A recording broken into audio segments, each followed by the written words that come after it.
My name's Billy, I'm from Wildon Rehab and we provided these chairs to the unit.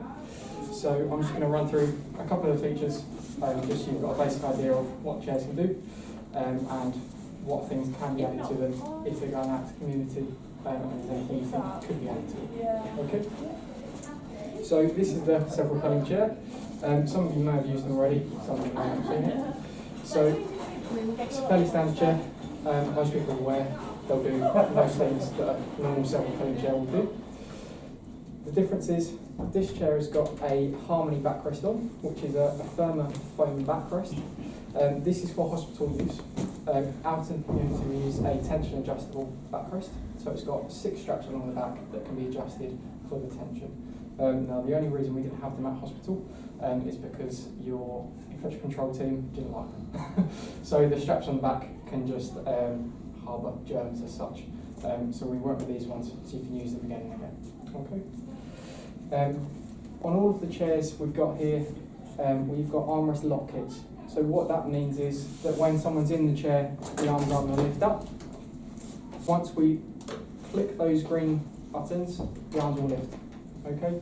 So if you've got someone doing a side transfer, just need to flick that up, get out of the way. Once it goes down, it will automatically relock. Okay. This is not me. No worries. So I believe all of the chairs we've got here will do all of that. Okay.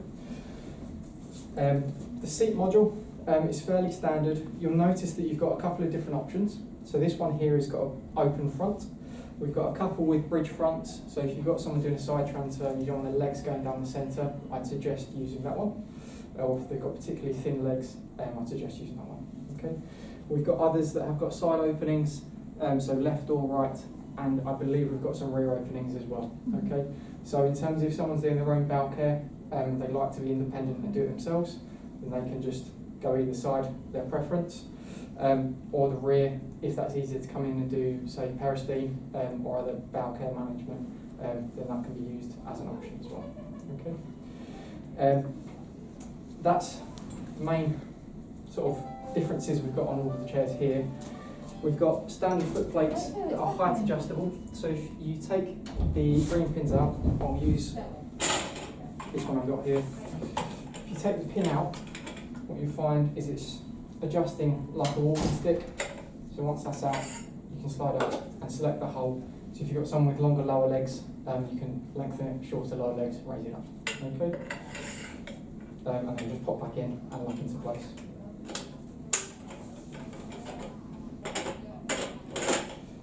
The foot plates will flip up and come inwards, so if you're looking to save some space, you can do that as well. Okay. It will take it completely out. If you've got someone with amputees, or someone that has an amputee, you can take the foot plates out. If not, that's fine, we can leave them in. Lower leg amputees, we can use these elevating legs, as they've got a calf pad on the side. I'll walk through those in a second how they work. We can do stump boards.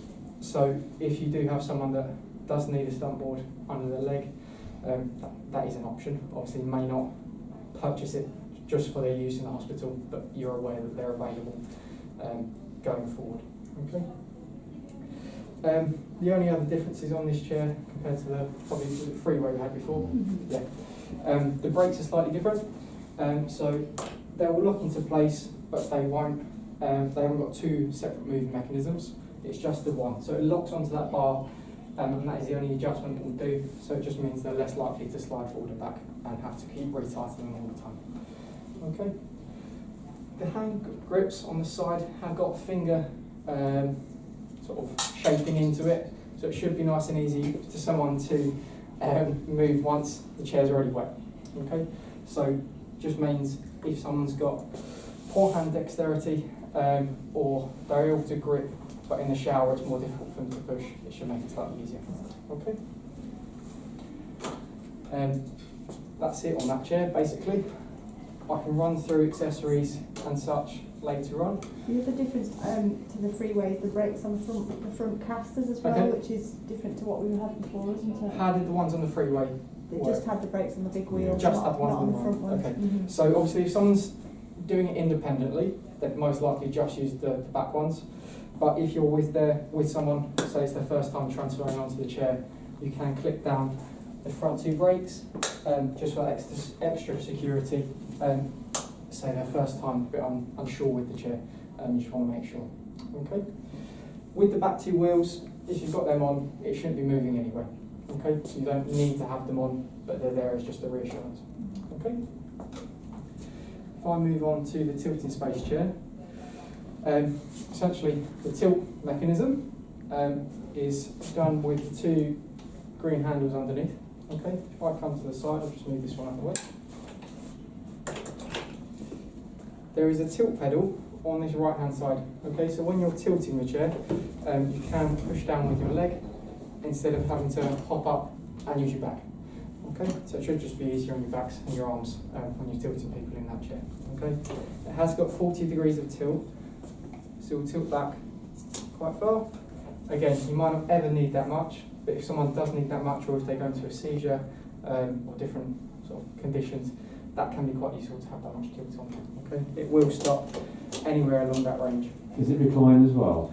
This model doesn't. Okay. We do have a separate model that will do reclining. That's no bad thing, to be honest with you. Yeah. Because sometimes people use a recliner and end up sitting safely and so on and so forth. So yeah, Okay. on this model it won't do. Yeah. You can open it up, but that's a tall adjustment, Yeah. and we can run through that at a separate time. So this one sits at 90 degrees as standard, so you should have a good sitting position in there. Okay. The headrest is adjustable as well.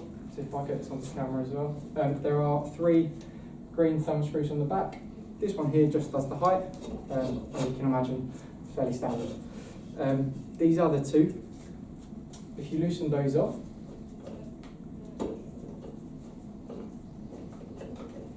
they adjust into pretty much any position you can think of. So if you've got someone that sits quite far forward in their head position, they need that head support, but you can't get it into a normal position like that, just bring it forward.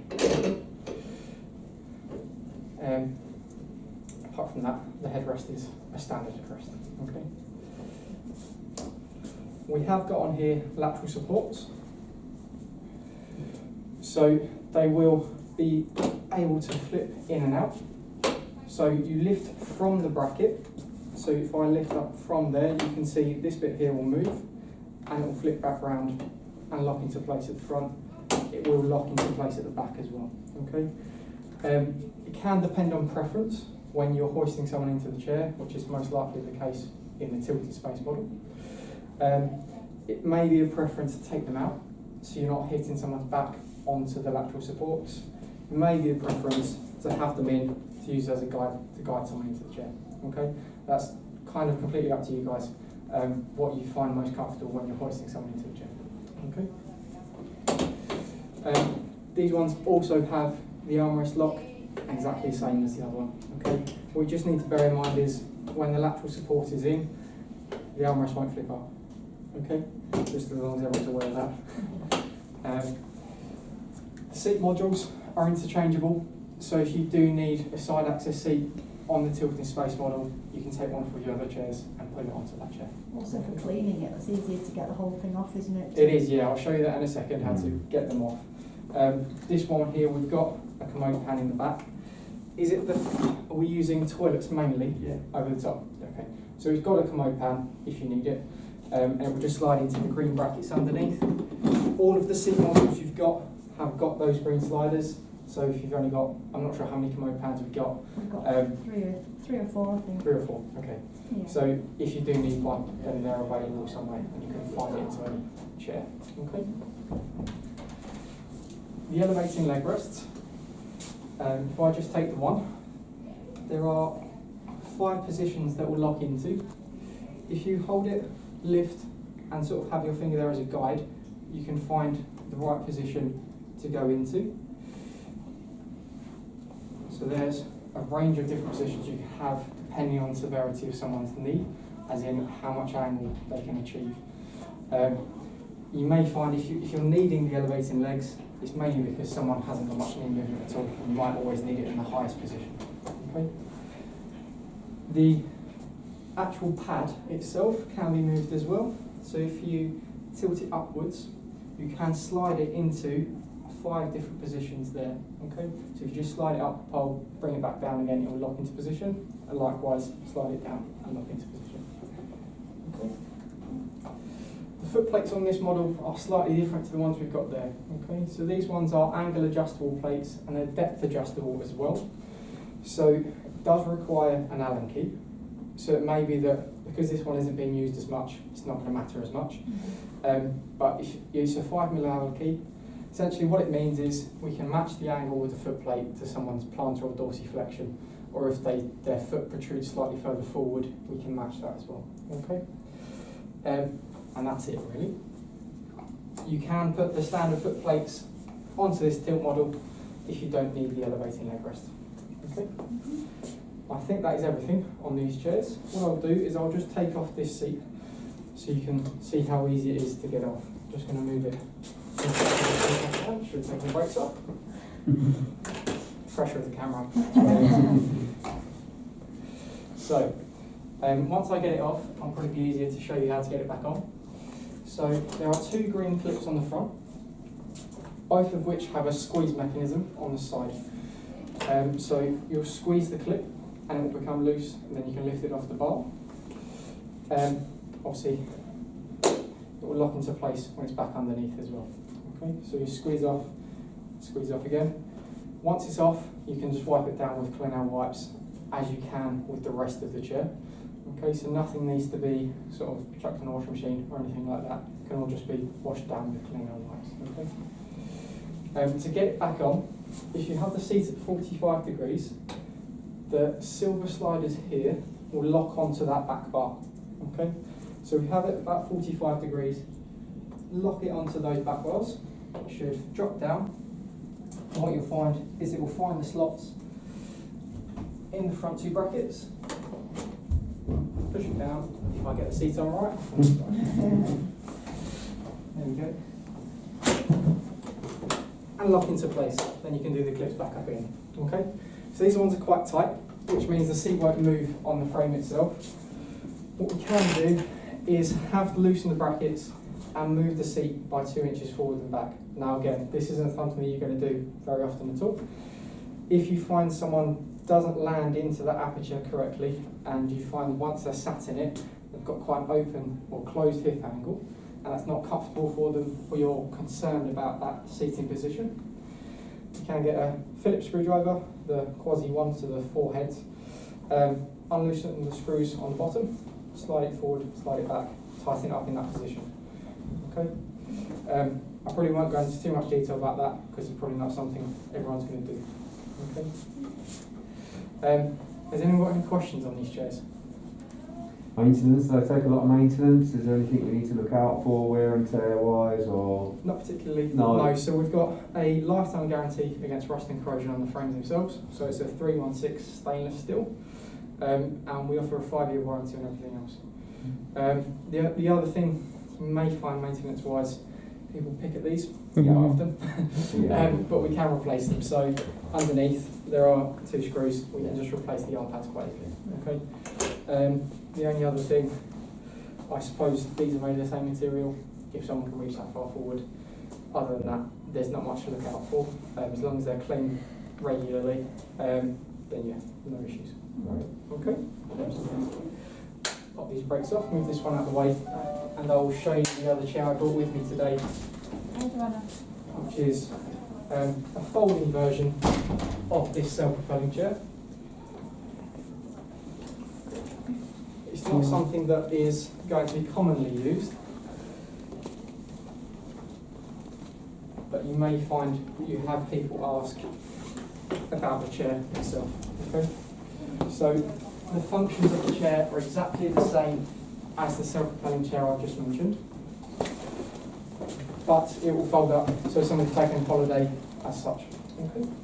So if I take the seat module off, exactly the same as the one we've got there. Slide off. The only difference is it's got a crossbar at the back just to give it that stability across the chair. Okay? Once that's out of the way, what you need to do is bring these bars across